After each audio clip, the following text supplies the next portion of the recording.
It's time to eat. What are you hungry for? Sit down and get ready to consume an abundance of fantasy football knowledge from Ross Tucker and John Daigle. Feed me now. I'm starving. On the Fantasy Feast Eatin' podcast. Yeah, let's eat, baby. It is the Fantasy Feast Eatin' podcast presented by DraftKings, the show that's so nice. We do it twice. I'm Ross Tucker, former NFL offensive lineman. You know that. 5 teams, 7 years.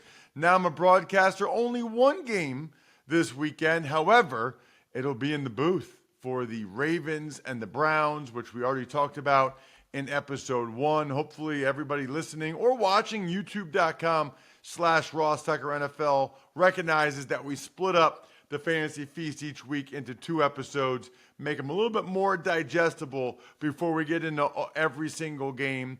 And this week with 16 games, we will go 8-8. I'm at Ross Tucker NFL on social.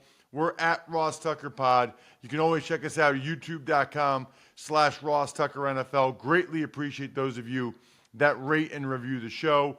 It means a lot. John Daigle is fantastic at NotJDaigle on social media. You can, of course, go to establishtherun.com to get all the other information from him and his buddies, Evan Silva, Adam Levitan, etc. Just use the code FEAST so that you get that discount. Let's start, John, with the Eagles and the Bengals. Juicy matchup here in Cincy. Juicy because both teams have had a hard time stopping opposing offenses. And what makes it better for fantasy is that we pretty much know where the ball is going to go. Even the last couple of games against the Bengals secondary, they haven't allowed a touchdown to a wide receiver, but they've still given it up. Darius Slayton and Wan'Dale Robinson combined for 11 catches and 107 yards. And then last week against the Browns, Cedric Tillman and Elijah Moore combined for 14 catches and 122 yards. Not only that, but I understand Devontae Smith pretty much laid an egg for fantasy last week. Still someone we're trusting as wide receiver 2 or 3. But really where Jalen Hurts has been comfortable under offensive coordinator Kellen Moore has been throwing to A.J. Brown. Because now in A.J. Brown's 3 games this year, 34%, 37%, 36% of the team's targets. That's where Hurts loves to go. Someone we trust as a top 5 wide receiver the rest of the season. No other running back also getting involved behind Saquon Barkley. For the Bengals, it's pretty much the same thing. Very condensed there. Since week 3 when T. Higgins returned from injury, T. Higgins has 43 targets, Jamar Chase has 36, and the next closest on the team, Andre Yoshivas, has 14. They really only go to those 2 receivers from Joe Burrow. Not only that, but we talked about the changing of the guard in Cincinnati's backfield. And although he didn't get there in the box score, it was more of the same. Chase Brown's share of backfield touches have increased in every game since week 2, including last week when Zach Moss only handled 9 touches altogether. Moss no longer has standalone value. If you want to keep him in 12-team leagues as a stash, I totally understand that. But Chase Brown is the player to start for the Bengals moving forward, including in this game, more of a top 24 RB2 for me here. Love it. All right, what about the Saints and the Chargers? It's been tough sledding for J.K. Dobbins since he exploded in those first couple weeks against the Panthers and Raiders. Has been more inefficient now as he's gotten more touches on his bones. But the good thing for fantasy is that he's still getting those touches because Gus Edwards, recall, moved to injured reserve over the team's bye week. And now in his last 4 games, Dobbins has touch counts of 18, 17, 27, and 17, including Monday night. Not only that, but although Dobbins has been inefficient, as I mentioned, Saints are one of only 2 defenses allowing 5.4 yards per carry. So I do think it's a game where Dobbins finally gets things right and looks explosive here. And that's also probably because we just don't know what's going on for New Orleans right now. Seems to be another one where Derek Carr will be absent. If that's the case, I would think Spencer Rattler's back under center and only got benched for blowout purposes this past week against Denver. But Jake Haener came off the bench, led them to a touchdown drive in garbage time. Maybe they just want to see what Haener has as well. I would expect at least Chris Olave to return, and Olave without Rashid Shaheed is who is really interesting. I know it won't be from Derek Carr, so we may have inefficient targets there, but with Bub Memes, Mason Tipton, who had 9 targets last week, with those guys as the only other options right now to throw to, I would imagine it's finally a spot where Chris Olave leads the team in targets, and then just cross your fingers we get some explosive options there. Moving on to Buffalo and Seattle. This one's a sneaky, important game for both these teams. And when I think Buffalo, I think Labatt Blue Light, my favorite light beer. Love drinking those with friends and living life to the power of we. Always enjoy responsibly beer. Labatt USA, Buffalo, New York. All right, what did we see from the Bills with Amari Cooper now, John? How has it changed things? For the Bills, Amari was only available for a route on 34% of Josh Allen's dropbacks. There's even that clip going around on social media where he's unclear of the change of play that Josh Allen is screaming out in the red zone. And he looks at Keon Coleman, and Keon Coleman just kind of runs his route with his fingers from the sideline still. And then Cooper just holds a thumbs up, and then he runs the route. He just kind of trails in front of the safety. Allen finds him for a touchdown on a play that Cooper didn't even know because, again, he arrived midweek. He didn't know the playbook just yet, and yet we still saw that rapport immediately. I would imagine, since he wasn't used as a full-time receiver, this is a game where Cooper is finally unleashed. And if that's the case, Keon Coleman, very encouraging to see him have a career-high target share, 21.9%, a career-high in receiving yards, the first time to go over 100 yards this year. But I also think he's more of a sell-high option because when Cooper's implemented at full strength, I do think he drowns out everyone else except for Khalil Shakir underneath and Dalton Kincaid. I also know everyone's been frustrated with Dalton Kincaid's usage because he returned to how he was used in the first half of last year as more of a safety blanket valve for Josh Allen underneath. Not really many explosive downfield targets. But remember, Dawson Knox also got injured last week. So we could see Dalton Kincaid maybe have that route tree change just because he's going to be the only tight end out there for every snap. And this game is exciting. It's one I want to get these pieces in because I think it could be a high-scoring affair. The Seahawks, because of those injuries in their front seven, they are slowly getting players back, but they're still leaking it on the ground to opposing running backs. Even as we talked about in episode 1, Bijan Robinson looking amazing. And I would think it's James Cook's turn this time because although Ray Davis, we all saw him look amazing in place of James Cook against the Jets on Monday night a couple of weeks ago. When James Cook came back this past game, it was all Cook. He outtouched Ray Davis 12-6, and even Davis's 16-yard touchdown was on the very last play of the game in garbage time. They basically just didn't get Davis involved at all behind Cook. And if that's the case against the Seattle front seven, we should have a lot of confidence in James Cook as a fringe RB1. Also, exciting about the Bills because for the Seahawks, the Buffalo Bills have now allowed 3 of the last 4 quarterbacks to go over 8 yards per attempt. They've quietly been struggling to defend the pass, which was not the case coming out of the gates in the first month of the season. So Geno Smith and Ryan Grubb, we know they're operating at one of the fastest paces in the league. They are passing the ball at one of the highest rates in the league. And if we think that's how you beat the Bills now, or at least score points on them, I think we could see fireworks in this game. I know there's no at least we think there's no DK Metcalf, labeled week to week with his knee injury after he was carted off in the second half last game. But they still have confident options in Tyler Lockett, who we can now use as a wide receiver 3, Jackson Smith and Jigba. And then in the one game DK Metcalf missed last year, I know Jake Bobo is not a household name, and he's not a one-for-one replacement of a specimen like DK Metcalf. But in the one game Metcalf missed last year, Jake Bobo recorded 4 catches, 61 yards, and a touchdown. So I still think Seattle's competent 3 wide receiver set, not to mention Kenneth Walker getting every single touch since he now has a 16% target share with Geno under Grubb compared to a 6.5% share in 2 years under Shane Waldron. I think all these options are still great for fantasy this week. We got another game with some uncertainty right now as we record this on Wednesday. We record both episodes on Wednesday.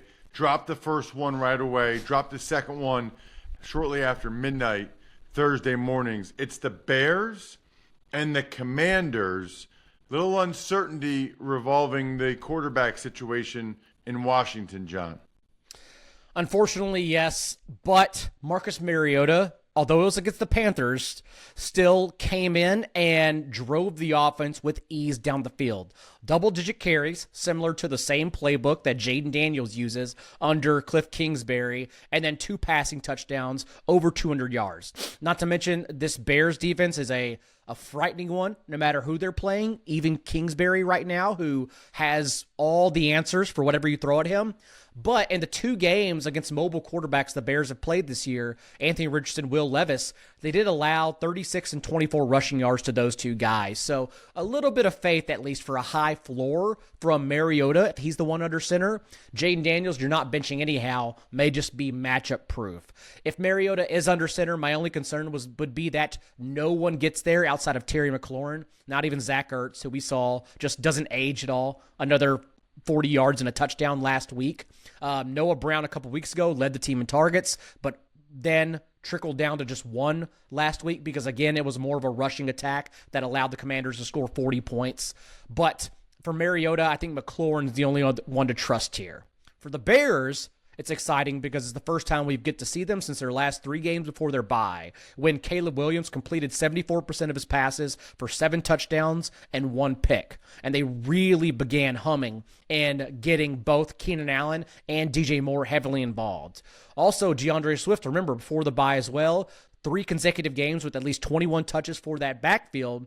And although the Bears defense is a tough one to get by on, the Commanders defense, while they've clicked, while they shut down Andy Dalton immensely, Deshaun Watson, the Browns offense, they didn't allow anything against. I understand. I still question if those are the offenses that we should be gauging as the ones to test them. Whereas the Bears, especially coming at a bye, I have a little more confidence in. So Rome Odunze, the only one that I have a little less confidence as a flex option, but Allen, Moore, Caleb Williams as a top 12 quarterback, and DeAndre Swift as an every touch running back, those are definitely strong plays here. All right, for the Broncos and the Panthers, a couple interesting things here. Number one, the Panthers, their offense is starting to struggle a little bit, which is not good. We at least thought we could count on their offense. And number two, for the Broncos, makes sense considering it's the Panthers defense. You've got Javonte Williams as your value pick presented by DraftKings. DraftKings, the crown is yours. Maybe we should start there. And we know, for fantasy especially, we play running backs against the Panthers as they continue to just give it up to everyone on the ground. And I think this week it's going to be well for Javonte Williams. The Broncos may have gone into that Thursday night game wanting to get rookie Audric Estime involved, but now Estime has 2 fumbles on the first 9 carries of his career. I think that paves the way for Williams to have another 2 touchdown performance, 13 carries in 3 of his last 4 games. And if we don't think anyone is coming for those touches, again, we want to play the starting running back against the Panthers. Sometimes it's that easy for fantasy. So Javonte Williams is my value pick. I expect him to have a massive RB1 day. Love it. What else you got? So it's not only that I expect the running backs to get there. Bo Nix continues to trend as a high floor option for fantasy just because of how he's being used. It is now 6.7 carries per game he's averaging, including 6.5 rushing points per game for fantasy. Also remember, Jaden Daniels, 50 rushing yards last week on only 1 drive. Marcus Mariota, 34 rushing yards. They both got there on the ground. And then we saw Bo Nix, 75 rushing yards against the Saints. So even if you have Bo Nix for Superflex leagues, I think you can absolutely play him too. The player, as head coach Sean Payton mentioned before that Thursday game, that he wanted to shake up the offense and get some more younger guys involved. The player who really stood out outside of Javonte was rookie Troy Franklin.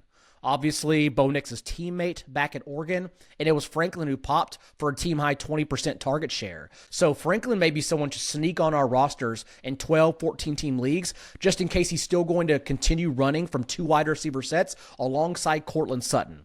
I am trusting Sutton once more. I know it was a 0 in the box score, but as a flex option, especially if you're desperate because you have so many injuries on your team, I still think the Panthers, anyone can get there against them. So one more week where we trust Sutton, but picking up Troy Franklin in the interim. Anything offensively for Carolina? So that's the issue, is that a lot like DeAndre Hopkins, you already mentioned in episode 1, the Cooper Kupp rumors that we hear swirling behind the scenes as well. Deontay Johnson, there are heavy rumors going around too.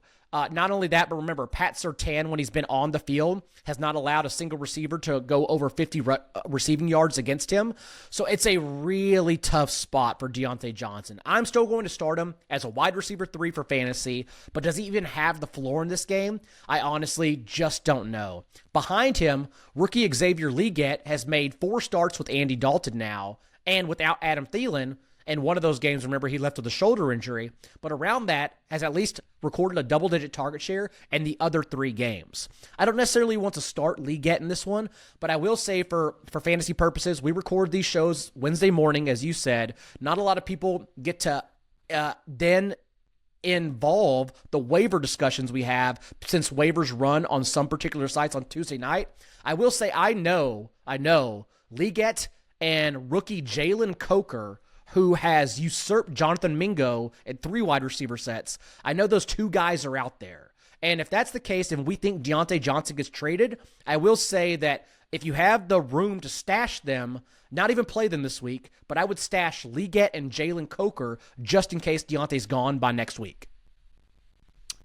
Chiefs, Raiders. We got some news for both these teams, too. The Chiefs have themselves a new wide receiver, John.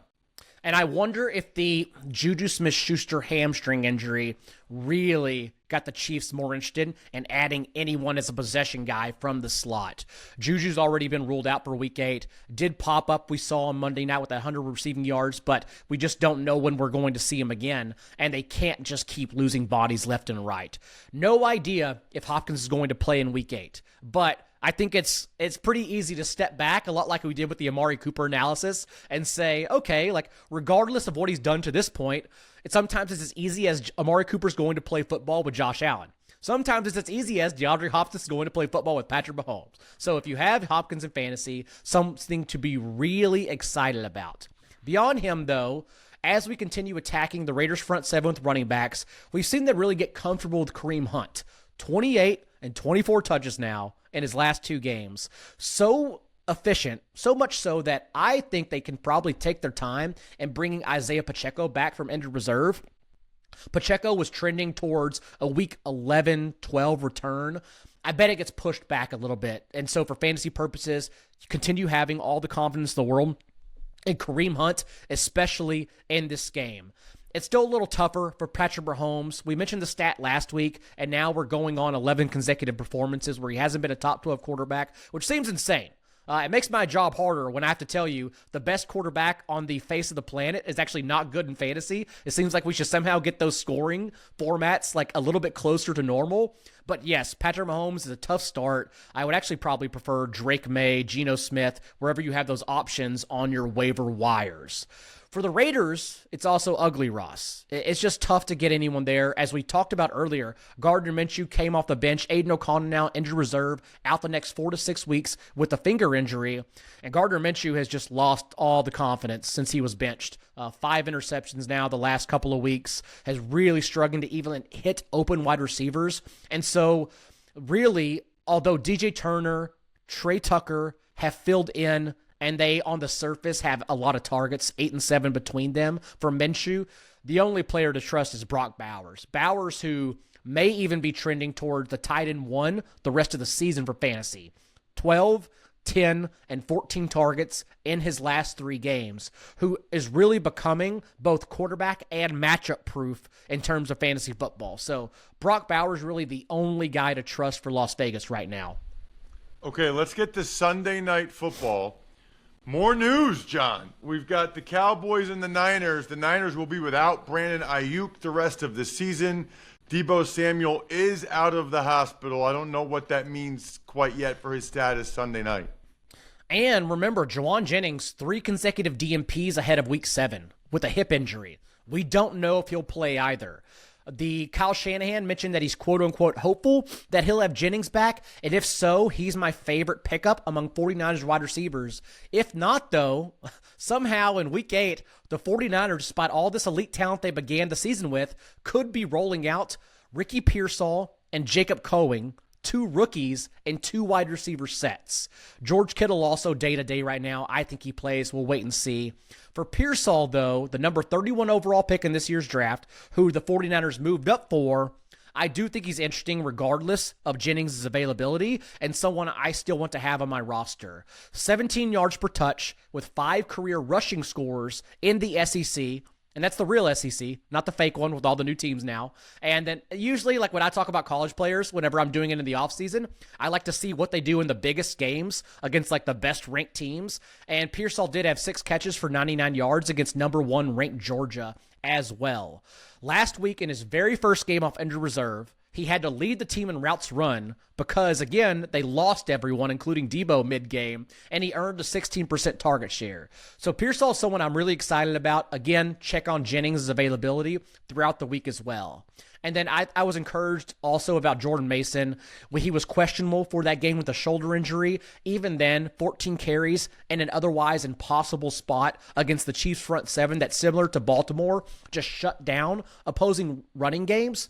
Not the case in this one, though, against the Cowboys, who are returning back into our lives, and we have fun attacking with our running back. So at least one more game with Jordan Mason as an every-touch running back, someone to absolutely get back into your lineups. For the Cowboys, it's hard because those last 2 games from Dak Prescott on the offense did not inspire any amount of confidence. And even if you want to go back before that, the Ravens game where they did all of their damage in the fourth quarter with less than 8 minutes remaining, also, again, does not inspire confidence. The Cowboys schedule does open up over the next month and a half for fantasy, so Dak is still someone I want on all of my rosters, even in 1 quarterback leagues, someone I'm still continuing to trust. But again, where else is this production coming from? Because everyone's frustrated with CeeDee Lamb in fantasy, who continues to struggle to have like wide receiver 1 weeks, although he's drafted as the first wide receiver off the board. Jake Ferguson's getting there, although I know he let us down the last time we saw him. But Jake Ferguson still is there as their second receiver. Beyond that, though, the ancillary options, it's just tough. Jalen Tolbert at least was averaging wide receiver 3 numbers in the last 2 games without Brandon Cooks. So if you're desperate for a flex option, someone you can pick up there. Otherwise, though, it's Dak, Lamb, Ferguson, and no one else really worth trusting here. Absolutely no I in football, and Smirnoff knows that. It's a we thing. We experience it together. Tailgates, watching at a friend's house. Smirnoff's the world's #1 vodka, official vodka partner in the NFL, and they're giving fans in select areas of the country a chance to win the ultimate game day experience, from tickets to sideline passes and so much more. Just head to WeDoGameDays.com until November 15th to enter for your chance to win. Smirnoff, We Do Game Days. Please drink responsibly. Smirnoff number 21 vodka, distilled from grain, 40% alcohol by volume. The Smirnoff Company, New York, New York. Please do not share with anyone under legal drinking age. No purchase necessary. 21 plus. Ends 11/15/24. See rules at website for participating area and other important details. Sponsored by Diageo Americas Incorporated, New York, New York. What about Giants Steelers? What's your report on the Steelers after seeing a Russell Wilson game?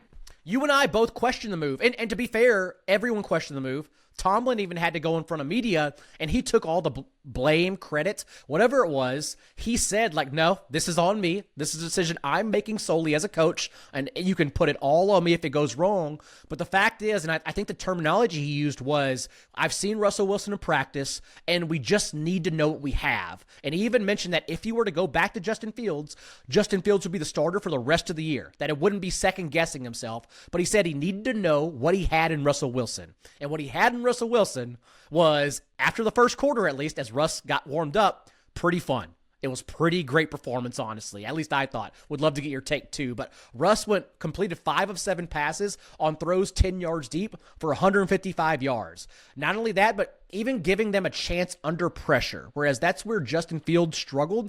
Could extend plays, but to keep his head up the field and deliver downfield is something Fields struggled with going back to college. Russell Wilson averaged 10.5 yards per attempt under pressure with those moon balls that he throws. And so I actually have a lot more confidence now in George Pickens as a weekly wide receiver 1, from Pat Freiermuth as well, getting involved downfield. Not only that, but the Giants, remember, second most yards per carry allowed to opposing running backs. And it seems like with Jalen Warren now at full strength, Warren, who's had 9, 11, and this past week 14 touches behind Najee Harris, it seems like they finally have a real 1-2 punch that Russell Wilson has opened up and forcing linebackers to move back, since the Steelers now have a legitimate threat throwing downfield. So I thought personally it all clicked for the Steelers offense.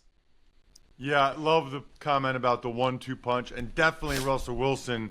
If he's got a guy man-to-man, Freiermuth or Pickens, he's going to put it up to him and give him a chance. What about on the other side? It's been ugly for the Giants offense. It has been. I will say for fantasy, Tyrone Tracy earned the starting role and stayed in that role with Devin Singletary back. And Singletary on his limited touches didn't even look bad, still explosive. But until Daniel Jones came out of that game, which may have been for injury, may have been for blowout purposes, we've heard different things, Tyrone Tracy played over 70% of the snaps ahead of Singletary. So Tracy's still someone that, although the ceiling may be limited in this tougher spot against the Steelers, he's still someone that we could treat as an RB3 or 4 in fantasy.